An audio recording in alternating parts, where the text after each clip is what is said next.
সদস্য নবায়ন ও নতুন সদস্য ফরম বিতরণ কার্যক্রম অনুষ্ঠানের সংগ্রামী সভাপতি জনাব মোহাম্মদ আক্তার হোসেন, সভাপতি গোপনগর ইউনিয়ন বিএনপি। আমাদের মাঝে উপস্থিত হয়েছেন নারায়ণগঞ্জ মহানগর বিএনপির সংগ্রামী সদস্য সচিব অ্যাডভোকেট আবু আলী ইউসুফ খান টিপু ভাই।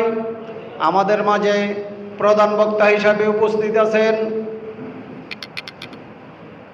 সাইদ উদ্দিন সুমন ভাই, যুগ্ম সাধারণ সম্পাদক কেন্দ্রীয় স্বেচ্ছাসেবক দল।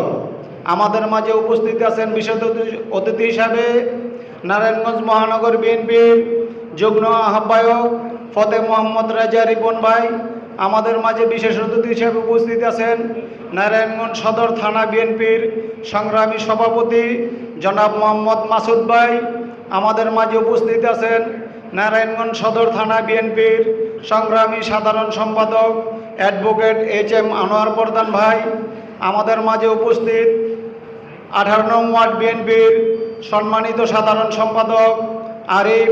আমাদের মাঝে উপস্থিত হীরা সর্দার। আমাদের মাঝে উপস্থিত মাহবুব ভাই। গোপনগর ইউনিয়ন বিএনপির সভানেত্রী পপি আক্তার। আমাদের মাঝে উপস্থিত অসংখ্য নেতৃবৃন্দ, আসসালামু আলাইকুম। এইখানে যা বলবেন আমাদের প্রধান বক্তা প্রধান অতিথি বলবেন, আমাদের বলার তেমন কিছু নাই। তবে একটি কথা বলি, এখন নারায়ণগঞ্জের মধ্যে যে হাইব্রিড নেতা জ্বালাইছে, এই হাইব্রিড নেতাকে পিছনে সব বলবো না, কিছু সংখ্যক লোক দেখি হাইব্রিডদের পিছনে পিছনে ঘুরেন। আরে ভাই, এদের তো দলের সদস্য পদই নাই, দলের কোনো সদস্য পদ নাই। হ্যাঁ গো, পিছনে আপনারা যান, ওই দাওয়াত খাইতে যান, এগুলি হলে আমার কাছে খারাপ লাগে। দূর দিনে যারা 40-50 জন লোক লয়ে এলো মহানগর বিএনপির তেনে দেখছি কারা যে আগে জান্ডাটা ধরছে, মশালটা ধরছে, কারা ধরছে আপনারা কি জানেন না এটি কারা ধরছে? যারা ধরছে এখন সুসময়ের মধ্যে আমরা এদের পিছনেই থাকবো, এদেরকে আমরা এমপি হিসাবে চামু, এদেরকে আমরা আন্দোলন করে এমপি বানামু। কিন্তু কেন আমরা হাইব্রিড নেতাকে পিছনে ঘুরি? কি টাকা চান হেগো কাছে তেনে? চান টাকা কেউই? যদি টাকা চান, গোপনগর ইউনিয়ন বিএনপির সভাপতি আছে, টাকা চাইন, আমার কাছে চাইন টাকা চাইলে। কিন্তু দয়া করে আমার গোপনগর ইউনিয়নের মানুষ, একটা মানুষ যদি শুনছি যে বিএনপির যে সদস্য নাই এই ধরনের লোকের কাছে গিয়ে আপনারা ধর্ণা দেন, এগুলি তাইলে এর জন্য পরিণতি সামনের দিকে খারাপ হবে, ভালো হবে না, একজনের জন্য ভালো হবে না। হাইব্রিড নেতারা কেমনে এমপি হয়? যদি আমরা তৃণমূলের রাজনীতি করি, আমরা তৃণমূলের তেনে এই পর্যন্ত আইছি, আমরা তৃণমূলের লোকে জড়াই রয়েছি।